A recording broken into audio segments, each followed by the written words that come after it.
Have some questions? Sure. Before we get started with the questions, we wanted you to let people know that we have over 700 computers viewing from 22 countries. Okay.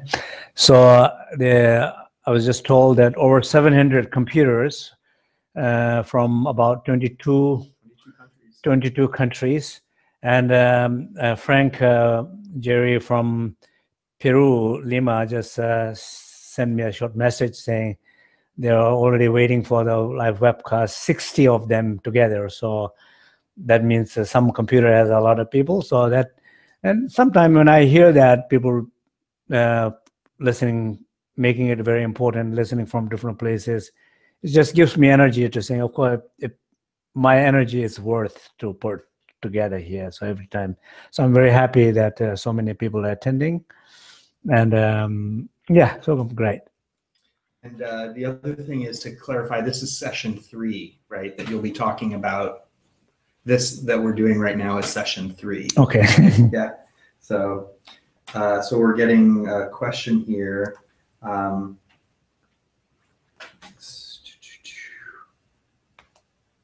So from GE, why is it so that I awake as soon as I become aware that I am dreaming? Yeah, so I think also the question is why I awake as soon as when I know I'm dreaming. So I think it seems like it kind of get excited, you know, like you get excited about the dream, or you get excited. Sometimes if the dream is really, really good, you get excited. Sometimes dreams are really bad, you get excited, some sense. And so these are the become causes to you wake up, no? Mm-hmm. Yeah.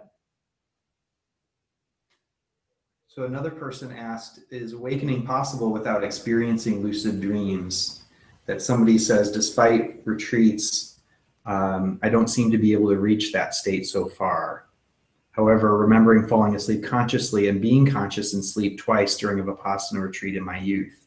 So someone says they're having trouble with lucid dreaming. They want to know if is awakening possible if I can't do this.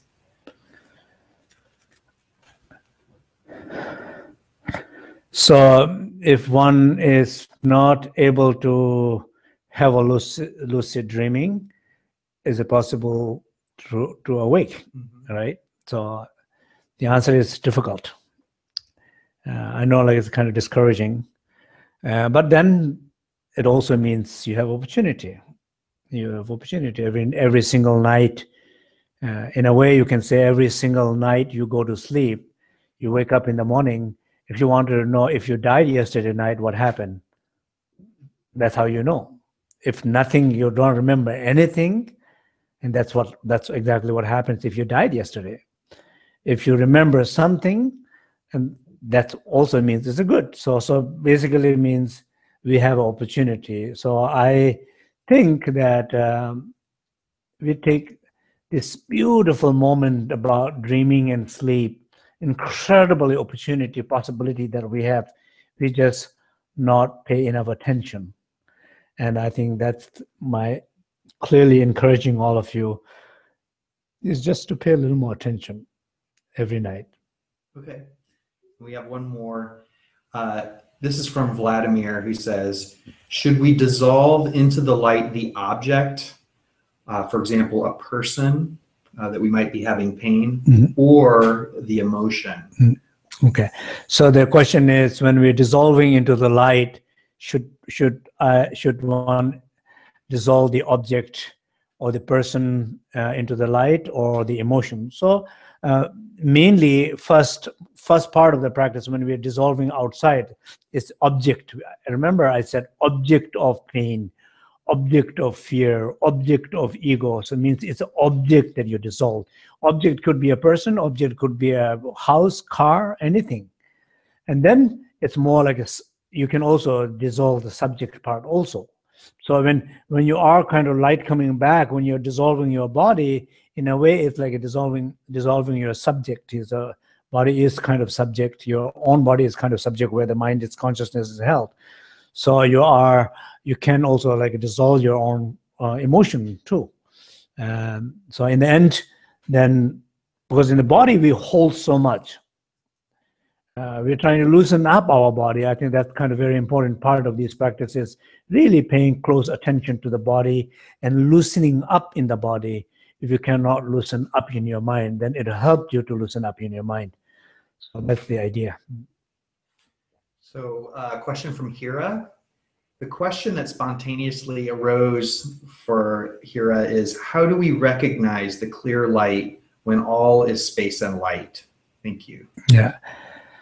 So how we can recognize when clear light, when all is clear and light. So when all is clear and light, then that's itself is a recognition. So the recognize, you don't wait for dual recognizer or the recognizing in duality, but that itself is a recognition. We say self-awareness means itself is aware that moment. So you see, the question comes because of there's some sense of somebody got to be awake, not the self, not you. You see, so it's like when you're aware, you're aware. There's no question. When nobody asks this question there. When somebody's asking question, there's no awareness there. Right? So it's like it's a little bit like that. Mm-hmm. So just do we have time for one more? Yeah, one more question. Okay, last one one. more. So one person asked, is remembering a dream mean that one was lucid while dreaming? So I think one question is, how would I know that I was lucid dreaming? That's a very good question. Very good question. How do I know I have a lucid dreaming? Usually, it's not very difficult. Like usually, it's when you basically lucid dreaming means when you're aware of you are dreaming while you're dreaming. That's called lucid dreaming. So, and that means basically the purpose of it is that you have more opportunity to guide your events. You're not controlled by the events, but you have opportunity to guide your events. So that's what it means, lucid dreaming. Yeah. So that. So, and if I remembered the dream, did that mean that I was lucid dreaming? No. That because you remembered the dream, you did not remember while you're dreaming as a dream. Lucid dreaming means remembering in your dream, knowing it's a dream while you're dreaming. That's called lucid dreaming. It has nothing to do with a good dream, has nothing to do with a bad dream. It has nothing to do with remembering or not remembering after you wake up. During your dream, lucid dreaming, being aware of it's a dream. Because that means when you know it's a dream, you're free from it. You're free from the event. You can fly, you can cross the ocean, you can instantly travel somewhere, you can meet 500 years ago a master, you can receive all the teachings, free. So that's the effort, yeah. That's all. Yeah, we have to wrap up. Yeah, we have to wrap up. Yeah, so one more, just the last conclusion here. So this session has something to do with, that every single night when we go to sleep, that this sense of a great opportunity to have a lucid dream and to have a clear light sleep. And these both, lucid dreaming and clear light sleep, both will have direct impact in the process of dying.